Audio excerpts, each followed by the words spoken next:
Hi, I'm Jesse Lawrence, and this is episode 3 of Shoegazers podcast. When the COVID-19 pandemic hit Australia, it completely shut down the live music industry, and for good reason, obviously. People need to stay safe and stay home. However, I play in a band called Gasper Sands, and we're obviously not performing. But what I miss about playing live or being in the studio is geeking out with other guitarists about guitar pedals and gear. So that's where the idea for this podcast came from. My guest today is Jono Tooke, guitarist and producer for the Wollongong two-piece Cry Club. Jono has also toured with Beck Sandridge and played in all sorts of bands ranging from gospel to mathcore. He's an incredibly talented musician, super nice dude, and we had a really interesting chat. As usual, we're going to talk a bit about his pedal board, so if you want a photo as a visual, head to our socials at Shoegazers Podcast on Facebook and Instagram or Shoegazers Pod on Twitter. Okay, here's my chat with Jono.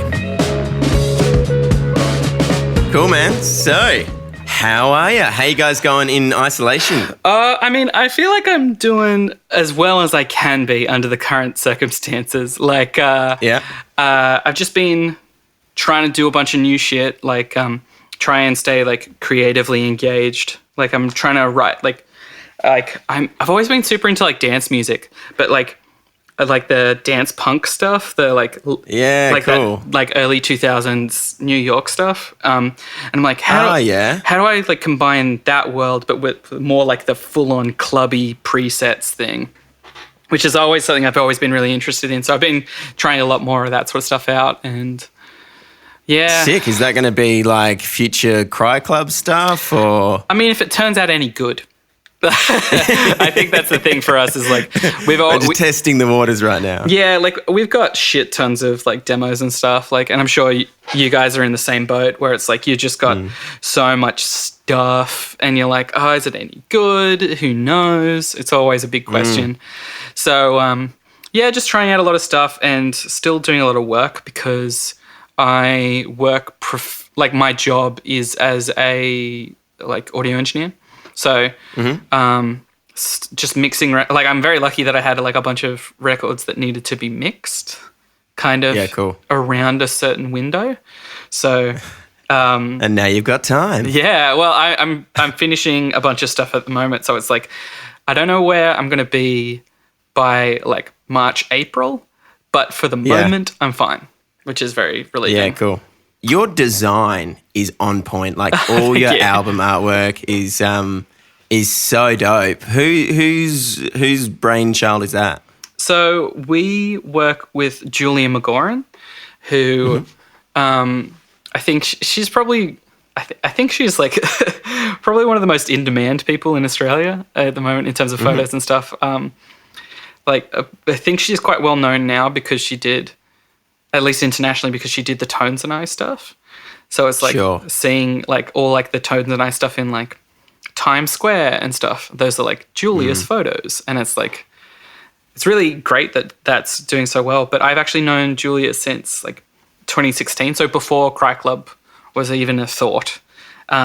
She was a mate. It was her and I were chaperoning our two friends who were on the verge of dating. So it was we got to know each other because they wanted to hang out, but it was I don't know, it was weird. So Julia and I got to spend a bunch of time together. That's awesome. And it's really sweet. And then just when stuff started coming together for what I wanted to do with Cry Club, it was not as it's a really casual choice, but it was Julia is totally an option. And I feel that's an option that would go that would be a really great match for us, I think. Experience that I've had playing in different bands. When it came to Cry Club, it was kind of the moment that I had of here's all the things that I would have wanted to do in another band, but those other bands, I wasn't the captain of the ship. There's so many, I played in so many different projects that it was someone else's band or that person was writing all the songs, so it was kind of their thing.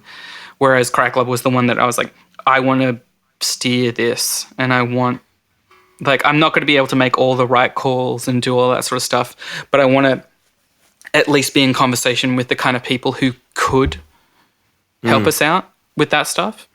So like knowing Julia was like, oh yeah, let's do this thing. And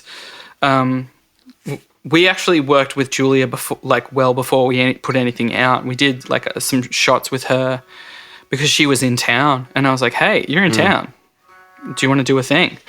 And that kind of set up what our visual language was with Cry Club, like our visuals. And she was the person who came in with like, I've got it, blue. And then our whole thing for ages was blue.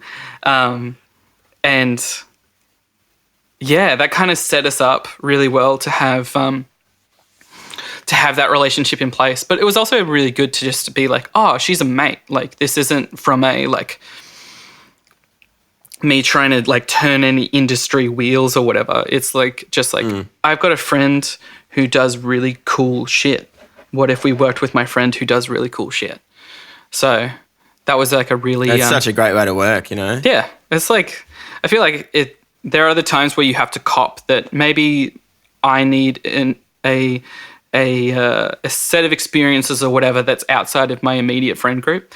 But the times where you can go like, oh yeah, no, my mate would be perfect for this. It's like those are always really great moments. Yeah, beautiful.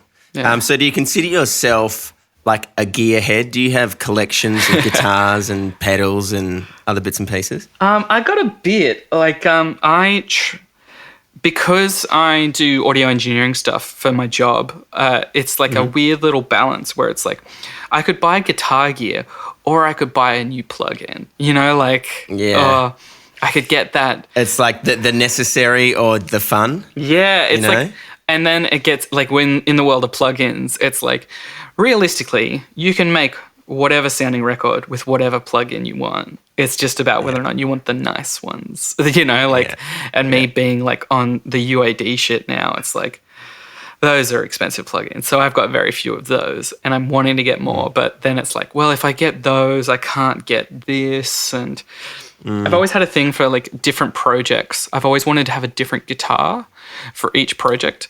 So I've got, I was borrowing like this Mexican Strat for a while that I was playing in like a gospel band. I have my SG, which is currently in D standard because I'm on a death metal kick at the moment, so I'm like learning a lot of death metal stuff. And but I played that in like a mathcore band, my SG. Wow, I'd love to hear some of that. Yeah, I'll send some stuff your way. Yeah, dude. But I was playing an SG in that band because I used to play a Les Paul in it, and then I was like, it's got a ding in the neck. I don't want to take a Les Paul with a ding in the neck to shows. And then I like traded this guitar I wasn't playing for this SG that was like had all the electronics were broken, but the guitar itself looked really cool. And I was like, well, I just want a guitar that looks cool. And it was it's a 83 Gibson Special. I can't remember the model, but it's like this like sparkly gunmetal grey. Yeah, SG. Perfect for mathcore. Yeah, I was like, perfect, angular, weird-looking guitar, hell yeah. And I played that when I was in Beck Sandridge's band as well. So I spent a lot of 2016 touring with Beck, and that was playing that guitar. I think if I was like really cluey, I probably wouldn't have been playing like an SG, but I think it worked because she was playing a telly, so it was like super jangly. So if I stayed out of that high mid thing, it was probably going to be the better of the two of us. But the thing I play the most is, at least at the moment, because Cry Club's my main thing, is like this Jazzmaster. Oh, that's it. Cool. Yeah. For those listening at home, I'm showing it with my webcam. It's I put it together when I was like 17, and you made it. I was like, I didn't make. It's like I put it together. I was like, I bought the neck and the body came from MJT Guitars. This guy in the States who does like nitro finishes, because you aren't allowed to do nitro finishes in Australia. It's considered like too bad for the environment. Whereas the laws in the States are a little bit more lax, so they are happy to do it. Which is like the 50s, 60s way of finishing guitars. And so I got the neck and the body from that guy, and I was like, oh, this is the classic way to get a Jazzmaster. And then the like the electronics and stuff came from Rothstein Guitars. And I got the Novak pickups guy. I got to organize with him to send, like, in the neck is like a standard like 50s style Jazzmaster pickup, and in the back is actually a stacked P180. So it's like a P. Oh, wow. What's it called? Like, oh, sorry, a stacked P90, which he calls a P180. Yeah. And I got them to wire it up a certain way, and then I've got a mastery bridge as well because it's a Jazzmaster and their bridges suck so bad. Have you ever tried one? We've got a broken Jazzmaster at the boys' house where we record, but it's just been sitting in the corner, getting rusty and dusty. But, no, I haven't played anything like how beautiful that looks. Thanks, Sam. What was your first guitar and first pedal? My first guitar, I remember starting to listening to guitar music, and I was like, oh, maybe I want to play guitar. And I went to the local music shop, which was Hayworth's Guitar Centre in Shell Harbour. And I bought, my mum got me a Casino Les Paul copy with a little amp. And I've still got the little amp around somewhere, little piece of shit. And that was like my first guitar. And I had that for ages. And it was like a really great, like, it was really, I think it was quite easy to play because it had quite low action. So it was like a really great way in. And I got a guitar teacher. Like I got the guitar and I got one of those like learn how to play guitar books. And I was like, oh, this sucks. Because it was like Mary Had a Little Lamb. And I was listening to like The Living End and stuff. And I was like, you're like, I just want to play this. Why are you teaching me fucking Greensleeves? Like, I want to play rock music. I want to play guitar music. So I got that, and I got a guitar teacher who started showing me stuff, and it started actually like pointing me in the direction of certain music. Like he was the guy who got me onto like Neutral Milk Hotel and all like it kind of like fostered my interest in Radiohead and all that sort of stuff. That's cool. So that's so valuable. Yeah, I think getting the right guitar teacher. Yeah, like having someone who can point you in the direction of cool shit, I think is a really valuable thing that's kind of lost a little bit. Like, it's really great that everyone has these resources online to learn how to do a lot of guitar stuff online and learn there. But there's something really valuable about having someone in the room with you who can tell what you like from the kind of guitar that you want to play. Oh, you want to learn all these songs? Well, have you thought about this band? Like, and having it really tailored and specific, I think is a really valuable thing. Which is when I taught guitar, every time I would get to the end of term, I would always give kids like, all right, here's 10 things to listen to. I don't care if you like it or not. I just want you to come out the other side of it with an opinion. Yeah. Here's like a blues song, here's like a dance song, here's like a metal song, here's like all these different genres. Just tell me what you think. And I don't want it's bad. I like the guitar or I don't like the drums. You know, like stuff like that. I don't know. Yeah, it's super valuable. That was like, I had the same experience with my first guitar teacher, just teaching me like the random guitar book stuff. Yeah. And just hated it. And then eventually got another teacher and he was like, so what do you want to learn? Yeah. And that like blew my mind. I was like, I can choose. I don't know. Like, I just want to be a sick guitar player. And he was like, all right, take these CDs, like back in CD days. And he was like, here's Nirvana, here's Jimi Hendrix, here's Metallica. Just go and listen to these. Yeah. I was like, oh my God. And then you hear like the potential of what guitar can do in those kind of bands. It's like, fuck. Like, I had a massive Hendrix phase when I was a teenager. Yeah. What about your first guitar pedal? First guitar pedal, I was thinking about this. I feel like it potentially might have been like a Boss GT5 multi-effects thing, but that's a lame answer. Like, I think that's like very much in the like, whoa, I can have all these crazy sounds, and then you get to the other side of it and go like, were any of them actually any good?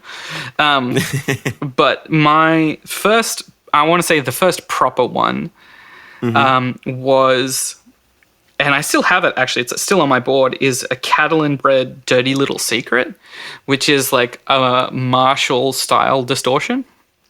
Supposedly. It's like, the vibe is it's like a JCM 800 in a box is the vibe. And I've got the first model of it. They're up to like Mark III, I think. And I think the Mark IIIs do sound better.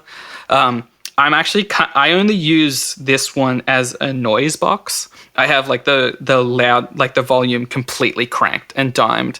And I like, it's an interesting one where it's like, I don't actually have that much on my pedal board, but I can get a lot of guitar sounds out because Jazzmasters are like a little treasure trove for things going wrong. So it's like, there's an amazing amount of like noises and weird shit that you can get out of a Jazzmaster with certain things. So it's like, quite often, like I've got one song in the Cry Club set that there's a part in the chorus where I hit that and just push my hand in between the two pickups and it just like howls for a quick second. It just like has that like perfect like howling feedback when I just push in there for a quick second. And I'm just like, I don't know how or why that works. Yeah. But here we are, you know, like, and so I've got that thing just completely dimed for exclusively that moment where I'm like, want to make as much noise as possible and just like freak it out for that moment in the set. That's so sick. Well, now that we're talking about your pedal board, can you take us through your board itself, maybe sort of through the signal chain? Yeah, sure. So what I've got here, I'll just turn off everything I'm not using. So I start with a Polytune. It's the first tuner I ever got. And I know everyone uses the Boss ones, but I have this memory of like when I was playing with Beck, I was teching for her guitar stuff while I was doing it. So I was like, set her guitar stuff so she can have that like walk on stage moment and everyone's like, whoa. Because that's like a really cool moment. Like that, like totally, it's dude. Like very like caveman brain stuff where you're like, wow, the person walked on stage. It's like, well, you're fucking sound checking, but like whatever. So at a show that we did with her, there were essentially the circumstance was I was checking her guitar while there was a room full of like underage kids screaming. Like it was like opening for Cub Sport. And there was like a room full of kids just screaming. And I was so freaked out. And I was tuning a guitar. And I didn't realize that the little sharp light was up. So I tuned her G to a G sharp. So she starts the set and hits like a massive like, what would it be? That's supposed to be, it's supposed to be a C major, but she hit a massive like C augmented thing. And I was like, oh, fuck. So dude, that is just soul crushing. Yeah, so I have this big thing against Boss tuners. Also, their intonation drifts. It's a whole thing. So I'm on the Polytune. I actually I bought my first one in like 2009 or 10, and I just replaced it this year. So I've got the Polytune 3 now. After that I've got my Mua Yellow Comp, which is like essentially a rip of the, I can't remember what it's called, the Diamond compressor. It's essentially like a guitar sound goodizer. Like, it's just a little, like, I never turn it off. Like, a big thing for me with my pedal board is like, I've got a lot of colors on here that I leave on, and then it's mostly just distortion on and off. So I've got my compressor, and then I go into an MXR analog chorus.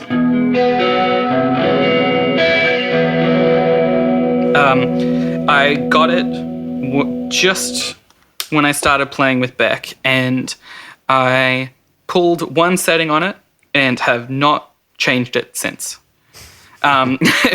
Everything's like 2 to 3 o'clock on the thing. Yeah. And I don't know anything else. Like, I remember one time I had it plugged in through the through, so it wasn't doing anything to affect anything at all. I accidentally had it plugged in the wrong thing, and I had a guitar playing friend, and it's like the best moment where he's like a complete tone nerd, one of those like, oh yeah. And he was like, that chorus, it's just so subtle. It sounds so good. It's like, I had it plugged in, so it was doing nothing. It's so subtle, man. So it's subtle. Almost like it's not even there. It's like it's not doing anything at all, but it just sounds so good.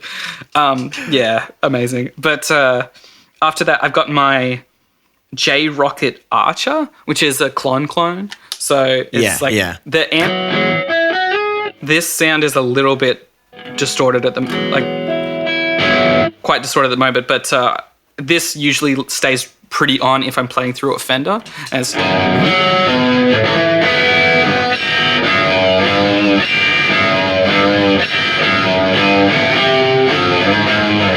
That's like my standard tone, is the clon staying on. After that, I've got my Dirty Little Secret, which just comes on for that noise part, essentially.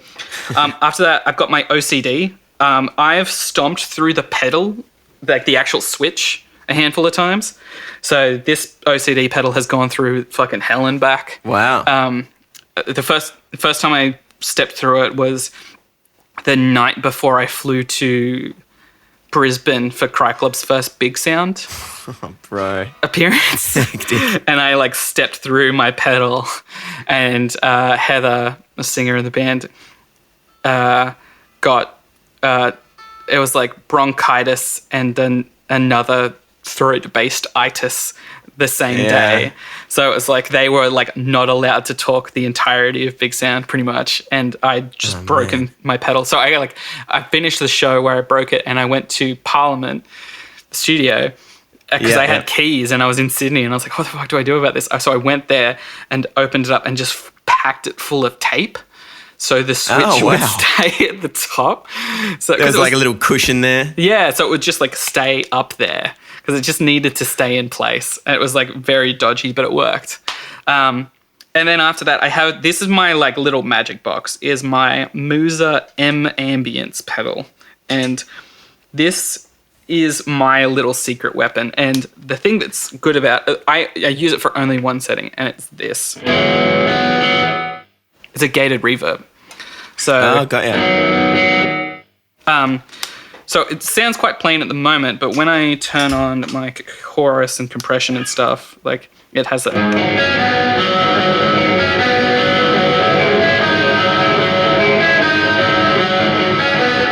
Has this kind of smearing quality that I got it because I spent a lot of time as a teenager on a forum called offsetguitars.com, which was about jazz masters and Jaguars and stuff. And they were all obviously obsessed with My Bloody Valentine and how Kevin Shields got certain guitar sounds. And this was before Strymon was a really big thing.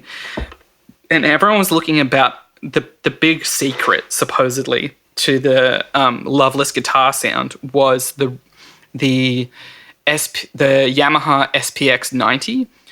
It was a rack mount effects thing for a studio, and it had a reverse reverb setting. So it would take a reverb trail and just flip it. And that was supposedly the big secret. So everyone was looking for ways to get reverse reverbs and delays and stuff.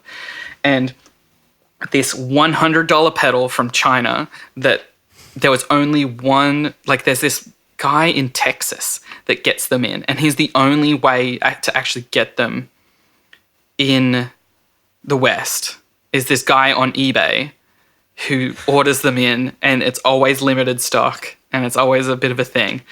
And I got it because I was chasing that a shoegazy MBV thing, and then I hit this gated reverb thing, and I was really into a lot of Rhodes players. I was listening to a lot of stuff that the Miles Davis, the Fusion era, where there was a lot of Rhodes stuff going on, and I was I want to make my guitar sound squishy like that.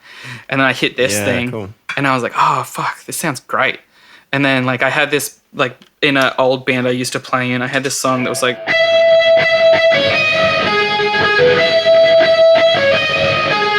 and this lead line that just worked so well with the reverb that I was oh hell yeah. So I always had it there as like an option for when I wanted to do something spacey. And then when it came to Cry Club, it was just like, especially playing live shows, like I really want to make sure that they're like, as much as it's like about being clean and tidy as much as you can, like I just keep it on the whole time. Like even doing stuff like Robert Smith, where it's like the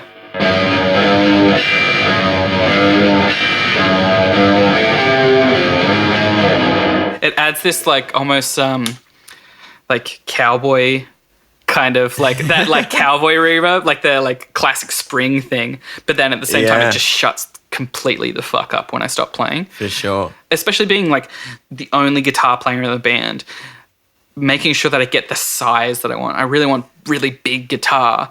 And how do you get really big guitar as just one person? It's like back in the 80s they would do like the flanger thing, like stereo flanger to get your size and all that sort of stuff. And it's like, well, I'm not in the position, like I'm going to not be in the position where I have like multiple amps running on stage. Like just not, like we don't have a tech that comes with us, you know, like, or like even the money to hire, what, like infinite variables as to why I don't have 2 amps on stage at the moment. But having this was a way of just adding size. And it's like, I do lose a little bit of clarity, but I'm kind of not obsessed with clarity as a person. Yeah. And I think it's just become like a really integral part of my sound, is just having that reverb and it gated so it can just shut the fuck up when it's not needed. Like that's kind of become like, people know it as like, oh, that's Jono. Like sick. On DFTM I've got this like, and it's just like completely like it just like completely closes. Right. And I think that's been like a really big thing for me, is having something that's like super washy but contained. Like I love the really shoegazy stuff, but it's really quick to turn into the guitar player who's like running so many effects on his board, or like running so many effects on their board that like the sound guy just like the sound person has like the worst possible time mixing you, because you're like, oh yeah, it's gonna sound all these things, and it's just like the person who's mixing you wants your guitar to sound like a fucking guitar, like, or like, and if it's not sounding like that, like as long as it fits within like aesthetic things. But like if I'm playing like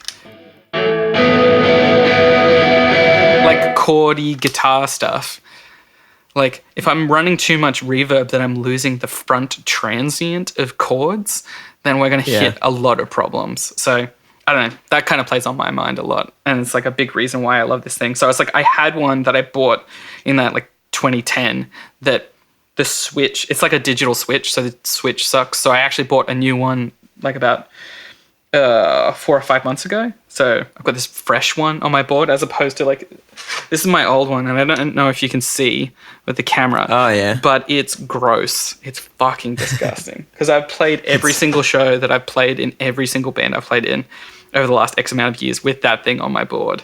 And it's just like, seen some things. It's seen a lot of things. The only other thing on my board, if you've got the photo, is this Tech 21 MIDI mouse. For those playing at home, it doesn't change anything on my board. It's an Ableton controller. So Cry Club runs tracks live. We initially didn't have live drums, but as of May of last year, we've been playing with a live drummer. And so it initially was running like the drum machine drums and the bass, but now it runs the bass and like the synths and stuff. Yeah, got you. So, and just sending click to our drummer. So that's my clean and tidy way of controlling Ableton from the guitar player spot. Yeah. And then you don't need to walk over to a computer and hit spacebar. And yeah. The ideal world is that the computer isn't noticed by an audience. Yeah. So if you can get it the most out of the way, like I prefer to have it like behind my guitar amp. So that way it's completely out of the way, and it's like not something that doesn't exist for the 99% of the audience that is wondering, that it's like, oh cool, a band, and then that 1% that's like usually musicians that's like, where's the bass coming from? That's like my whole thing is like trying to make that part invisible, but Sometimes it's not super invisible. And it's like, I think that was like a big concern of mine, especially like when I was first started in playing in bands, there was a lot of concern about like, remember that? How was it? Jessica Simpson's younger sister, Ashley Simpson. Ashley Simpson? Yeah. Do you remember she was on like Letterman or something, and it was a live performance, but then the wrong song on the CD player started playing, and everyone in the band was supposed to be like playing it, but then her vocals were fake, and she was just lip syncing, and then this concert, the songs like cued off wrong, and her voice started coming through for the wrong song. And then it was like the career-destroying moment. Yeah, I remember that. And she was just like awkwardly dancing on stage. Yeah, and she's like, what the fuck am I supposed to do about this? Whereas like I think now audiences are a little bit more cool with certain elements of track being used, provided it's done in an authentic way. Like if you don't have live vocals running at all, your audience is going to not know what the fuck's going on, and they're going to feel weird about it. But if there's like supporting vocals behind your lead vocalist who is killing it, then you can kind of get away with it a little bit. Like if there's harmonies and stuff underneath, audience is just going to be like, oh yeah, cool, singing. Yeah, nice. I think audiences are a lot more forgiving these days. Like we have backing tracks, and we just like our approach to backing tracks is just as long as whatever is in the backing track isn't the focus. Totally.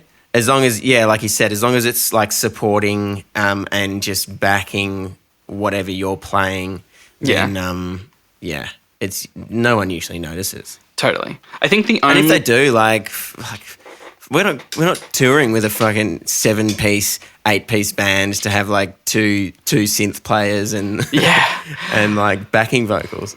Yeah, like I think we're a little bit more far gone than you guys because we are running like bass and stuff on track. Because it was like but for us it was like an important like one of my favorite bands that it was like a big reference for when we started Crackle was a band called Civil Civic, who was like a guitar, bass, and drum machine band. And the whole thing was that it was like a guitar player and a bass player on either side of the stage, and the drum machine in the middle that had like a lighting thing on it. So it was like this whole thing, but like making it clear that like there's limitations was like a big thing. It's like, well, if you listen to a Civil Civic record, you're going to hear drum machine, bass, guitar, and a bit of synth when the guitar stops playing. Like, so because the guitarist is going to walk over to the synth and start playing the synth.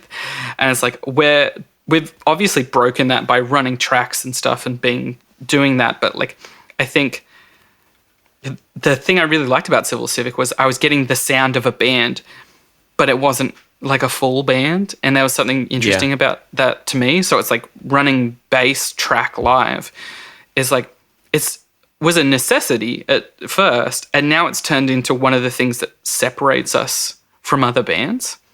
It's like, and there's like left and right things that people could say about whether or not that's like a good separation or a bad separation, but it helps separate us from being like another guitar band, which is like, I think everyone who's playing in guitar bands at the moment, I think we all have a thing in our head of like, how do we make sure we're not like everyone else? Totally. You need to have, if you want to do anything, there has to be some sort of point of difference. Yeah. Because otherwise it's just going to be like, oh, cool. Like, especially if you go play a show where it's like opening act, guitar band, second act, guitar band, main act, guitar band. Like, give me something, please. And I think it's like the challenge of dealing with an instrument that is so iconic. Like what an electric guitar means, it carries so many connotations, and doing certain things on an electric guitar means so many things. Like if I like would play just like a blues scale, it's like there's like an entire history of doing that, and I have a big thing within Crackle where I'm like, I'm not going to play any solos because like if the second I do a solo or whatever, I'm going to lose rhythm guitar. because there's only one of me. Like, and I could put like guitar on track, like replacement guitar on track, but then it's like I don't want to dip me out so I can do something less interesting, like I find personally less interesting in a guitar solo for this thing. It's like, personally, I'm not a guitar solo guy for the kind of music I make. I've played in other bands where guitar solos are appropriate, but for Cry Club, I'm always just like, well, should just do something interesting with my guitar, like rhythm guitar, you know? Yeah.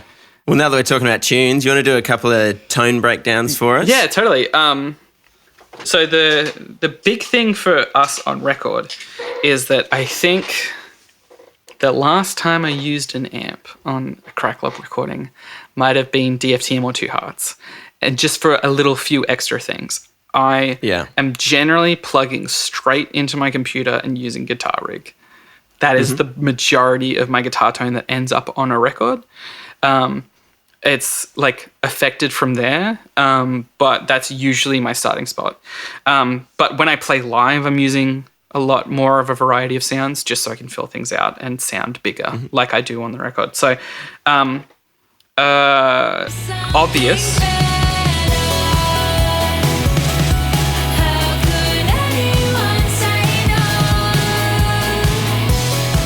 is my version of a clean tone, where it's like...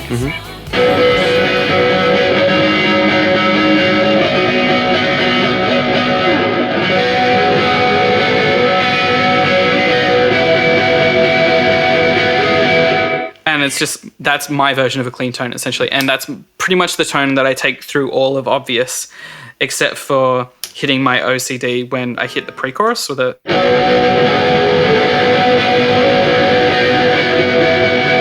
Just so I can get the intensity up in that moment. It's like that song's just like quite simple for me. Robert Smith is probably my most like, from a guitar playing perspective, it's probably the one that my friends have all gone like, whoa, guitar.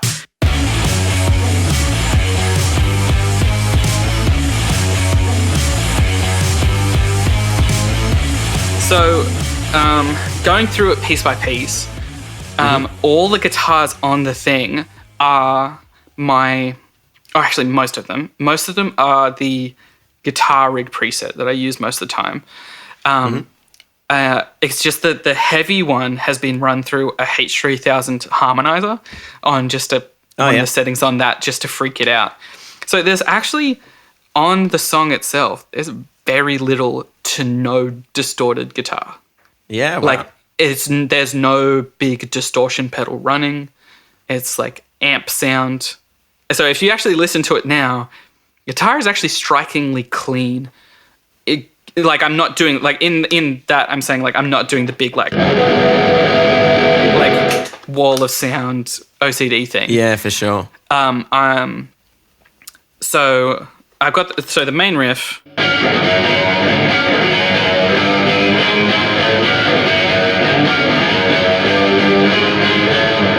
So that's the chorus riff. Actually, here's an interesting thing.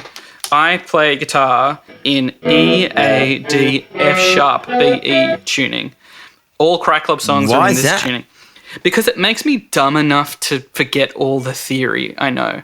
I'm actually, I'm a little bit overeducated as a musician because I played in, like, a mathcore band. I studied jazz and, like, modern contemporary composition stuff. So I know a lot of theory things and I know what a lot of things should be. But tuning my guitar just a little bit wonky makes my brain cool to do. Like, it's like I'm an idiot kid who doesn't know how to play guitar. I'm suddenly that guy again. So I'm doing all these things I normally wouldn't do. Like, I've got this chord is in the bridge of Robert Smith, and it's... I don't know what the fuck that is. And then the one that follows it sounds dope. The one that follows it is just with the...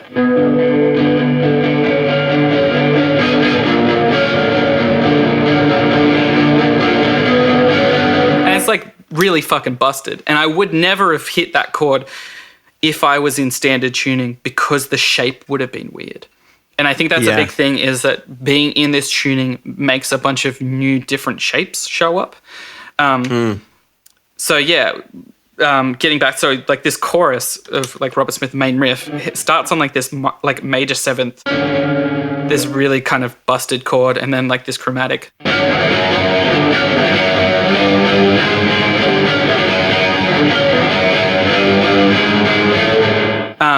That's the main riff, and like. And what pedals are you using there? Currently, because I'm actually quite distorted with my amp sound right now, because I put it together kind of quickly. I'm actually just running my compressor, my chorus, and my reverb. So I'm not actually running any distortion there. It's like I'm usually pretty like low headroom when it comes to a lot of amps. So this is a little bit too low headroom at the moment, but if it was live, I'd probably have the clone on. Just to add a little bit more bite. But I'm not really usually like fully cracking it. Then when I land at the verse, I'm usually having the clone on and doing the...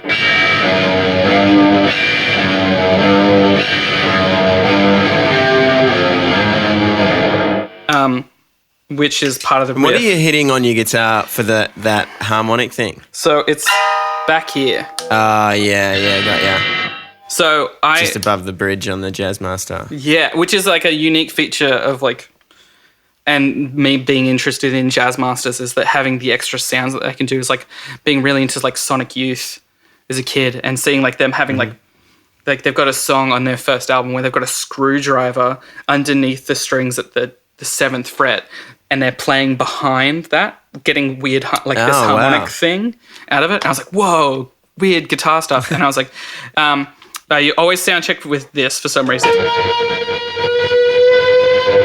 which is like me just like picking behind here, and at the 2nd fret is just like gets this harmonic. And it's like my way of testing whether or not everything's freaking out appropriately. I've got this whole big theory, especially about like balancing, like doing weird stuff in the context of pop music, is that if you have a complicated idea, you need to express it simply. And if you've got a simple idea, you need to express it in a complicated way to make it interesting. So for this, it's like that main riff is in 9. So behind it is like a backbeat in the drums. It just flips on part of it using a polyrhythm. And it's like my big thing with that was like, it's gotta be like the drums and stuff have to be so simple to actually get the audience across the fact that this riff is like acceptable. So that's Robert Smith. Before that, we put out Two Hearts. Two hearts, one fantasy, someone who's good for me. You miss the which is probably like Yep. it's closest to obvious in terms of vibe, and it's just this like, And that's just your clean tone? yeah, and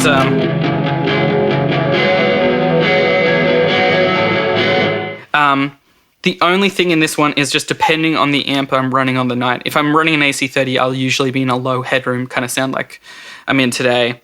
But if I'm running a Fender, that usually has a lot more headroom, so I'll usually have my clone on a lot more for that one.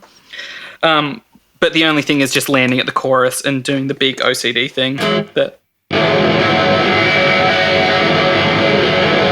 like having my big shoegaze moment with the OCD distortion there.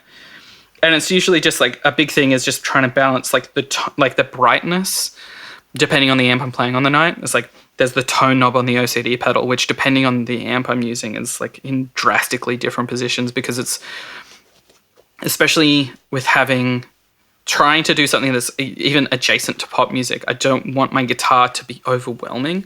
I want it to sound massive, but not have it be overwhelming. And if I'm too bright on an instrument that's already naturally too bright, there are some concerns that can kind of show up. So I'm always kind of aware of how toppy I am, trying to make sure I'm not too toppy. What about Don't Fucking Touch Me? A huge track from last year. Tell me why you thought that you could touch me like slow, but I see you. The main chord I'm hitting in the song is like a second. It's like a C sharp, a D sharp, and a C is the main chord. And a C. Yeah, and What? it's like an open string. I don't know. This is the thing. It's like the nice thing about being in an open tuning is I don't know what the fuck I'm doing. I think the big thing that I think a lot of people know DFTM for though is the Pog guitar that's in the chorus. Yeah. And I actually don't own a Pog. So I actually can't play specifically that part live because I don't own a Pog. Wow, so what do you do? That's part of the track because it's actually a double of the bass. It's just because that Pog is like, it's one of those like Magic Studio moments where it was like, we were at the end of the day of guitar tracking and vocal tracking and we were like, we were just fucking, I don't know, hanging out. And we saw a Pog was in the corner at this studio that we were at. And we were like, oh, let's give that a go. Never played with Pog before.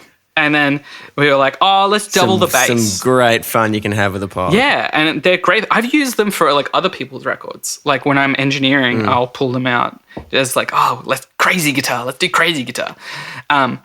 But for this, it was just like, oh, let's give it a go. Let's just double the bass with it. And it was like a really offhand, really like casual, like, oh, let's just track it, see if we've got it. And then when we were like producing the track up, like it was just there in the background, just doubling the bass. And then when we started getting mixes through, like our mixing engineer, Scott, just pulled it right the fuck forward. And we were like, oh, didn't think about that. And then everyone we were showing to it was like, oh, shit, yeah. And we were like, oh, okay, cool. So that's one of those moments where there's like that balance of like whether or not the track is the thing that's in focus. I was like, either I get a Pog and play it live or I put it on track because it's just doubling the bass. And at that moment, I did not have money for a Pog. So necessity demands I don't play that part. So yeah, it's just like that sound happens when we play it live. It's as it is on the record. But yeah, like a lot of the stuff I do live is just based around these pedals that I've got. And I don't really have that many. Like I don't own a delay pedal. I really want a delay pedal.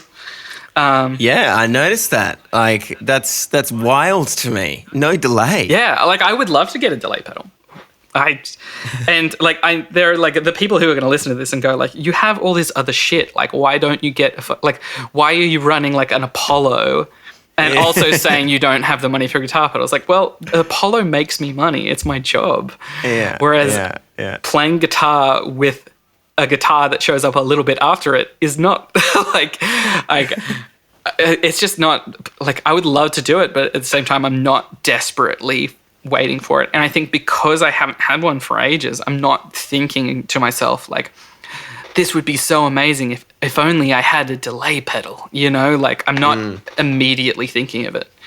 So, and the constraints inform the writing as well. Totally. You know, it's like all of the stuff that was like all the stuff that's Cry Club album 1, that like era of my writing was I get a drum machine that's playing what a drummer could play, bass that I'll play, guitar that I'll play, and then vocals that either Heather or I. And if the song doesn't work with those elements, then it's not good enough. Like I could I could put extra stuff on it, but like I won't fix the core problem of the arrangement isn't good enough or the song isn't good enough just on its own. And if I can't get that to work, then I should probably just get those parts better. So now I'm in the world where I'm past that and I'm trying to do stuff with the like wider palette of sounds. And I think that's really fun to do now after having spent a year and like a good amount of time with just core stuff. Like if I hadn't spent the time focusing on my writing from the perspective of like guitar, bass, drums, vocals, make that right, the world in which I'm starting to incorporate synths into the production and more like electronic clubby drums and stuff. Like if I was doing that early, I think I would have just gotten lost in the wilderness. So being in this like very limited thing, I think was a really positive workshopping tool or like boot camp for like how to write stuff that can be good, like, or has the potential of being good. Is like, okay, well, keep it fucking simple. Yeah. Don't try and produce yourself out of a bad song. So what do you guys have coming up? This is one of those weird ones where it's like just before everything went down with COVID, it's like we were just about to announce a support run on like a tour, but it was literally like a day or two. Like when everything started to go a little bit south, like our announce was like supposed to be like 2 days later, and we were like, Wow. let's just hang on and see how it goes. But I'm deeply glad that we're still on Splendor. That's the light at the end of the tunnel for me. It's like there's a few things that look like they're going to come together, but who the fuck knows at this point? But at least at the end of it, I have Splendor, which was like my big goal. It was like the big target. I was like, I don't know how or whatever to get Splendor to work and how to get on it, but that was like my big goal, because last Splendor I had an entire day of editing someone's vocals while Splendor was happening. And I was like watching all my friends' Instagram stories of being at Splendor, having a sick time, melodyning for an entire day. And I was like, oh, I hate this. Like, and it's not a diss to the person whose vocals I was editing. Like, they're a great singer, but it was just like, I want to be at that festival because I've never been before and I want to fucking play it. And all So this the sort of first stuff. time you're going to Splendor, you're playing it? Yes, which I'm Dude. so excited for. And it's like, yeah, that's going to be fucking awesome, man. it's like dream come true kind of shit. So that's the light at the end of the tunnel. There's a bunch of stuff that might be happening before then, but under the current circumstances, it's all up in the air. But at least there's Splendor. Yeah. That's awesome, man. Congrats, dude. Thanks so much for chatting with me today. No, of course. Thanks for having me. That was Jono Tooke, episode 3 of Shoegazers podcast. Pics of Jono and his board are up on our socials if you want to check them out, as well as links to all the songs and plugins we spoke about as well. I'm going to start a new segment on the show, which is a listener questions segment. If you have a pedal question, guitar question, or studio recording question, send them to me through our socials at Shoegazers Podcast on Facebook and Instagram, or Shoegazers Pod on Twitter, or email shoegazerspodcast@gmail.com. It can be, what is your favourite overdrive? Do you run fuzz before or after delay? How do you mic an amp? Anything like that, shoot me your questions and I will choose one each week to ask my next guest. Thanks, guys. That's it for us. My name's Jesse Lawrence. Catch you next time.